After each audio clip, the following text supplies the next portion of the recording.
You are talking about doctor strike standoff, and joining me for this conversation is the Deputy National Chair of Kmpdu. Thank you so much for making time for this conversation. Thank you. All right, David, let me start with this one.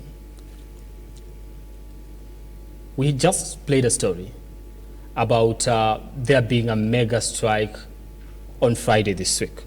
When we say a mega strike, but look, from what we've seen so far for the past 6 days, what exactly are we talking about? Well, it's an unfortunate position whereby all the healthcare workers, from the doctors, the pharmacists, the dentists, the public health officers, the nurses, the clinical officers, the nutritionists, the physiotherapists, all of them, they have plenty of grievances. Issues that have been long-standing for years, and no one is ready to come out and address them. Okay. So today we're in Parliament on similar discussions that this person's welfare issues need to be addressed. And the Parliament is saying they will look into them. But as the matters are going, nothing is yet clear. And that's why we're suggesting or proposing that coming the first few days towards Friday, there is likelihood of us holding a mega strike in the nation.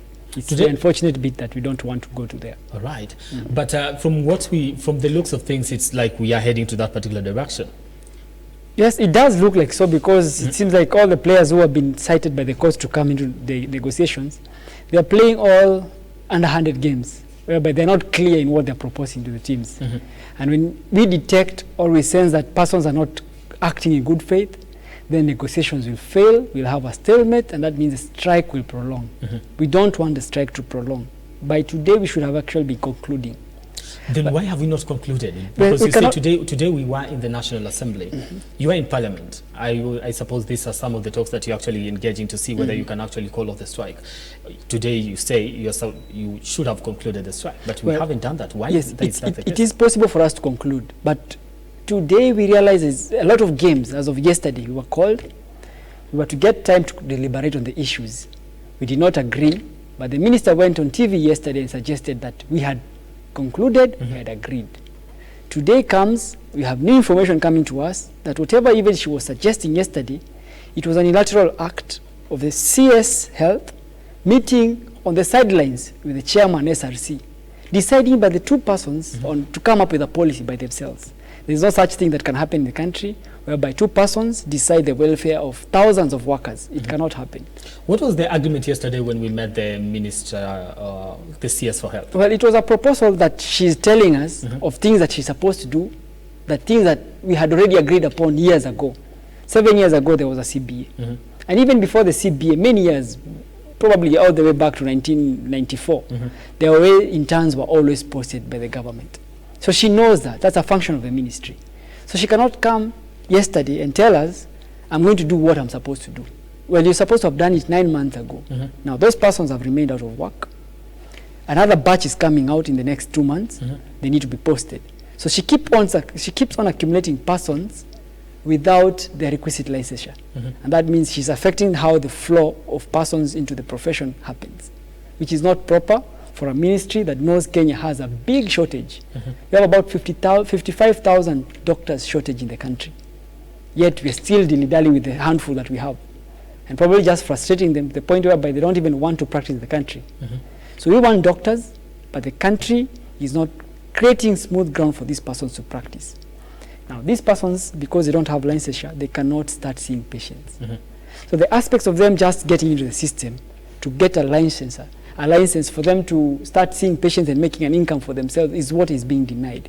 It's like an infringement of what the Constitution aspires yourself as a young man or a young woman to start practicing your trade. But the government has stood between you and your profession.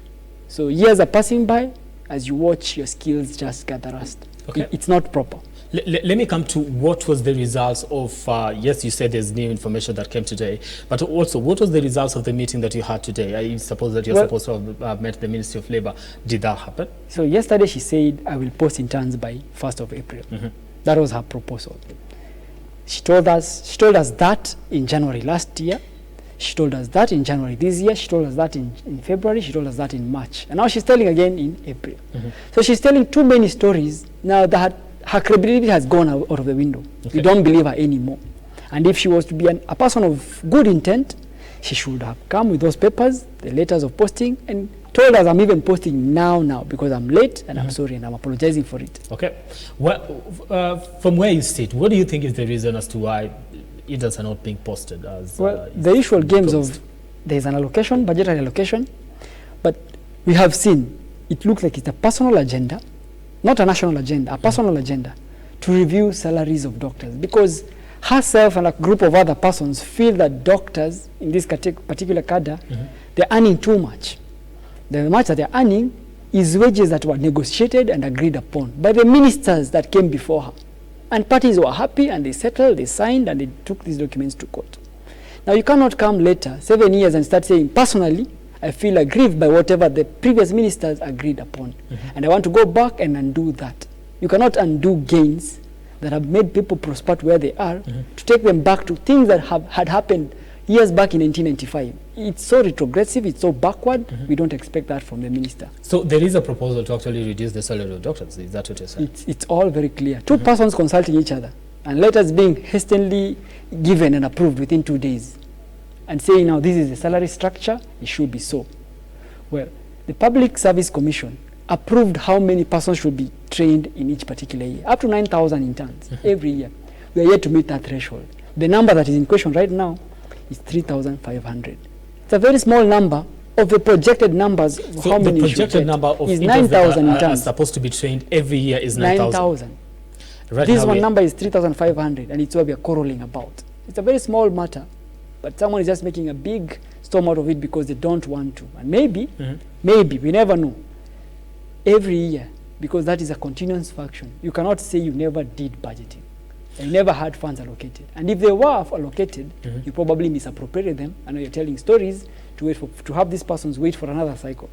Another cycle means another batch of 3,500, you have 7,000 of them coming out. So it's your own inefficiencies causing all these problems and hurdles in the system. So just back to our question again, if we had agreed that we need to have 9,000 every year, why are we just doing 3,000? Why can't we do more than that? Well, the schools have capacities of how many students they can admit and how many they can release. And because it's a very long program, again, persons every year do not qualify to get into these universities. We don't have that many universities. So there's been debate that the universities are churning out too many. Now, churning out too many and graduating too many students or doctors, it's somehow not very truthful because of the bigger shortage that we have. Every year we produce a max of 1,000. Some get attrition, they don't get into the profession. They probably don't. You finish your school, you go into other things. You don't even now get into the medical practice. Okay.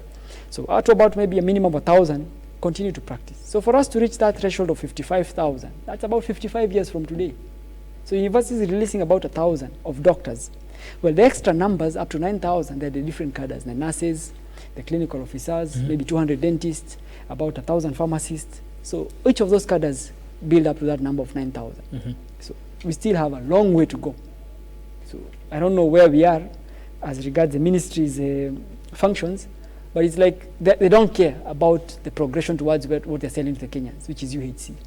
So UHC will fail as long as we don't onboard doctors to provide that UHC. Okay. Is there a little bit of being overstretched in your profession when you look at it and you say, you're supposed to have this number of interns actually, being posted. We don't get to see that because now from them being posted, that's when we can actually see them need to transition into, getting employment, full-time employment and all that, and deal with the ratio of maybe doctor to patient and something like that. Do we have an overstretch when it comes to doctors dealing with patients? An overstretch. Like an overstretch, you're saying we have too many doctors? No, we have few doctors. And dealing with a lot of patients. Yes, now that's the current situation. So the reasons we have long queues, the reasons we have persons gravitating towards private systems is because the public systems are not functional. It's been so strategically done to underfund, to under-equip, and to understaff the public hospitals because we want business for the other system. So when you cause a lot of issues on this side, patients by choice, they'll know I wake up today in the morning, I'll go and wait and suffer the whole afternoon or the whole morning, and I do not want to stay there. So I'll probably better off be going to a private facility. So when we advocate for doctors to be employed, it's for patients, Kenyans, to save their earnings and not to spend everything on the private side because the public system is working. Okay. Now, Surgeries in the public sectors, they are well done. We have qualified, competent doctors. But because the system is so dilapidated the way it is ordered, you have persons waiting for up to even 6 months to even a year to be operated upon. Because you probably have one surgeon. One surgeon probably seeing 100 patients that are booked in a book. And in a particular day, because cases sometimes take too long, you cannot see so many. Now when you call for put up more theaters, or probably hire a few more surgeons, then they don't want to do that. So it's a strategic design to make the system fail, so that we keep on, either the persons working in that system keep on complaining, and patients are given the alternative of this works, just like the way it works in the private sector, in the health education sector, in the education sector. The primary schools, the secondary schools, in the public sector, and the academies, you've seen how the growth has happened. So it's the same way that is being projected. And now SHIF, the new act that has been designed, is also designed to take up on the same pathways. So we've struggled in a system that should function and that should be very, very efficient. But the focus is being taken away elsewhere because there's no priority in strengthening that system. All right. Now, let me come to the issue to do with commitments, because we've seen most of the time when, Kmpdu calls for strikes and, the Ministry of Health says, now let's have a conversation. We always have this conversation, but on the latest, I've seen a communique from from the Kmpdu saying we've had so many communications and commitments from the government, but they are never implemented. Do you feel like you're being taken for a ride, especially with the government, in terms of, can we speak, but at the end of the day, whatever we did agree on is not being implemented? Well, that's what we say. The government has been on strike for the last 7 years. In 2017, from December 2016 to 2017 March, there was a long strike, 100 days, 3 months and a half. And we agreed that we would never, ever go back to that. And we didn't aspire to do that, that everything subsequent to follow was to be smooth and well done. But now come 2020, we remind them, we had agreed something on 2017, that you're supposed to implement fully the collective bargaining agreement. The government says, oh, we don't remember, so we took them to court. And the courts pronounced themselves, and we have a favorable judgment that they never fully implemented that old CBA. We demanded that, or we threatened that we could do a strike in 2022 December. But the government again told us, don't strike, come, let's talk. So the whole of 2023 has been spent talking. Every month we had meetings with all the multi-agency, the SRC, PSC, Ministry of Health, Ministry of Labor, all these persons, we've been meeting them for a whole year. And we have settled on a matrix to settle those issues. Now, that report is issued. We remind them, kindly fulfill whatever we had agreed. But it seems like now new matters have evolved. That whatever even you had agreed probably as far back as January last year is now again not agreed upon. You have again reneged on the agreement that you are going to fulfill that. So it seems like it's a government of let's meet, let's talk, let's meet, let's talk. And that's why we're saying they're first in contempt before we're in contempt. We come second in contempt of whatever is transpiring today. Because the court documents that were made in 2017, they're in court, registered and agreed upon as court orders or to be implied as court judgments, which have been defied, which have been not fulfilled. That means they're in contempt of that state. So come again the conciliation orders that we've just received recently. Again, they have defied implementation of the same. So now the courts are saying, go back and continue talking. So you wonder, for how long will you keep talking without having a permanent final solution to these issues? And in this particular talks, when you're actually having this conversation, because you say 2023, the whole of it was spent actually having conversations, talking, getting to agree. Do you disagree or do you always agree? Well, on the table, they look very friendly. We tell them, we have an issue with this. They tell you, that is okay, we understand. We're proposing to do this, we've been doing this, and consider it as good as done. So when a party tells you that, you believe them because you're acting all in good faith. It's you're on a negotiation table and you agree to settle issues. And you will sign against that you've agreed to do that. Okay. But 6 months down the line, you will forget that you agreed and now you start doing other things. It becomes a little absurd now. And that's what we're saying now, we cannot really engage anymore in the way that they've been suggesting. And that's why we've called for that multinational or not multinational, the whole of nation approach. And today we had a meeting. And they still never showed up. So it is them again who are in defiance of the court order, court ruling. The court said parties must meet soonest possible to avert the strike. But they're not meeting. And because they're not interested, we keep being told persons are out of the country. Now, if it is essential, if it was serious, it was serious as they claim that healthcare is essential or very, whatever they claim, they should have been on the table. You cancel whatever you are doing, because even the doctors are stopping whatever they're doing to come and meet you, to have a final settlement of these issues and never to ever repeat them again. So we don't take the matters seriously as we talk. If they take you to court because they on claims that contempt of court, the court did suspend this particular strike, but you said we are soldiering on and continuing with it. What will be the next step? Well, you see, we have demonstrated to court. Whatever the issue that we are actually being taken to court about is an issue of staffing standards. Okay. 60 years later, we've never had. Persons have been earning salaries everywhere. Governments have been coming and going. But we don't have staffing standards. So how can you do that on the last minute? We are a nation that matters and that is concerned about the people's healthcare. But you don't have staffing standards. So whatever exists as a staffing standard is a skeleton of a law. So that skeleton of a law is what we are following. And we provided doctors to our understanding of what that means. But they come today and tell us we have a wish list of what a minimum staffing standard should be. Now, a wish list of levels of healthcare that have never even had those doctors. They start saying this level must have 20 as minimum. Now, it's so wishful thinking that you're suggesting a level 3 facility should have like 5 doctors when it has never even had even one. And you propose that as a minimum. So you cannot propose an absurdity. We don't even have a maximum and start saying these absurdities will now serve as a minimum. Does it mean that you hire to meet the minimum and satisfy the court's direction? Or what does it mean? So they bring more confusion by their own inefficiencies. I'm running out of time, and I'd like to understand, with all these things not being implemented and every now and then something else coming up, does it not then pile up to some of the issues that you actually, you want raised, you want addressed rather, and by that then that means the government will get to a point where you have too many issues that need to be addressed, and they are unable to do that. Well, governments are supposed to work for the people. That's why persons campaign and get elected to fulfill particular objectives. Now, if the government is failing or particular officers are failing the government, then those persons need to go home. Replace them with persons who are more visionary in delivering the aspect of the right to healthcare to be achieved and enjoyed by all Kenyans. But so far, it seems like persons are bringing their own personal opinions, their own issues of not understanding labor law. I don't know how a full SRC commissioner can put their signature on a circular, unilaterally done, without consulting all the other stakeholders. That's an abuse of office, an abuse of position, because you're sitting there, you can misuse your signature on a piece of paper to give a directive on something. And you can do that under direction by a minister. These are independent offices, but it seems like the SRC is being commandeered by the CS Health. And that's why we're here today, to expose that kind of games that they're playing. Okay, let me come to some of the things you want to address. And I've seen that one of the biggest issues is, especially the one that came today, is the idea that 91% reduction. How practical is that? Well, it's not practical.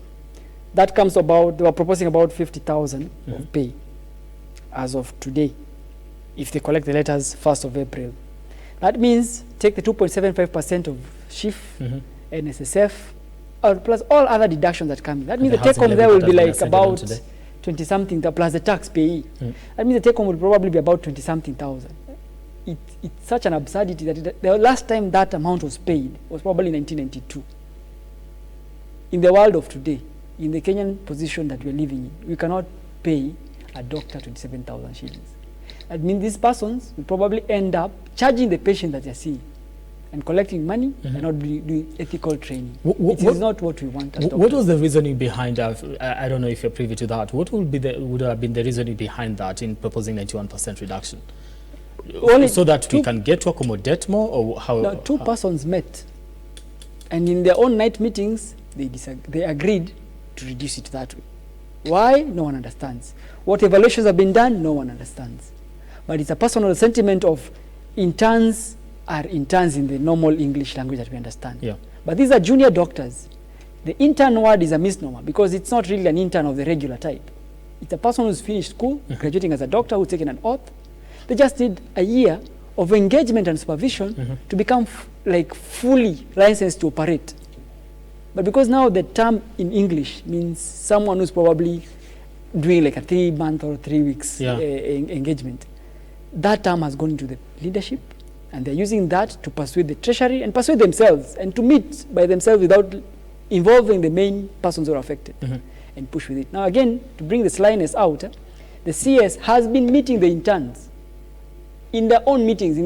She calls some of them, picks a few, like 3 of them, and tells them, you're going to act like the representatives of these doctors, and we're going to negotiate with you and agree.